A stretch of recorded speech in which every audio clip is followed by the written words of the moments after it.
As I said before, I know this guy named Igor, who works as an assistant at the NASA Observatory for 3 bumbling scientists. Papaya is the forgetful leader.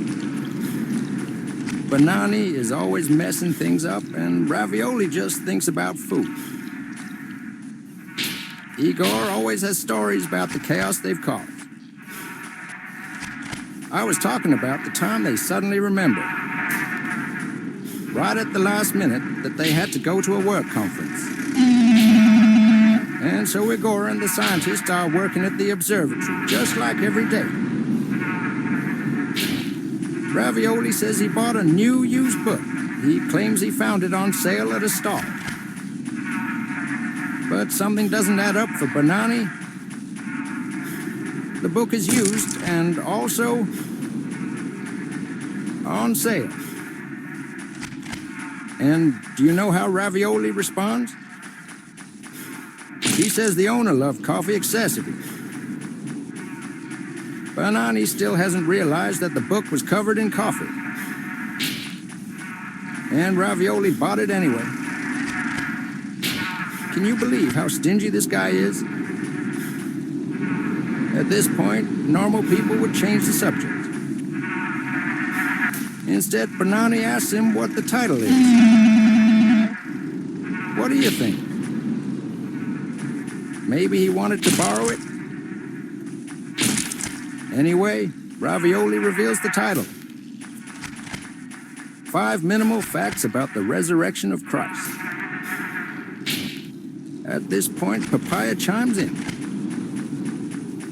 He didn't think Ravioli was interested in this kind of topics. So it turns out that Ravioli bought it by mistake. He actually thought it was a cookbook.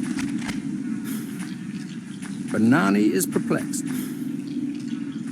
How did Ravioli confuse a book on apologetics with a cookbook? Ravioli explains that it was lunchtime and he was as hungry as ever.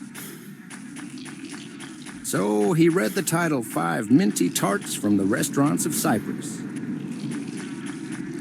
Now Banani is completely lost. How could Ravioli make such a huge mistake?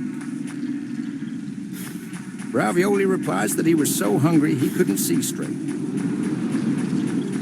Papaya seems unusually interested in the topic.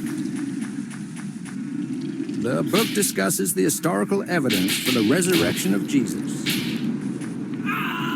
Ravioli took the matter quite lightly, but Papaya reminds him that we cannot underestimate the impact of Jesus on history. And so Igor concludes. When Ravioli is hungry, it's better to keep him away from the chemistry lab. And I ask, why, Igor? And Igor says, otherwise he might cook up some explosive recipes. Audience! Igor cracks me up every time with his stories. And those scientists? I'm speechless. If you like the story I told you, friends, you can discover plenty more at Save Blog. Simply head over to saveblog.com. As I said before, I know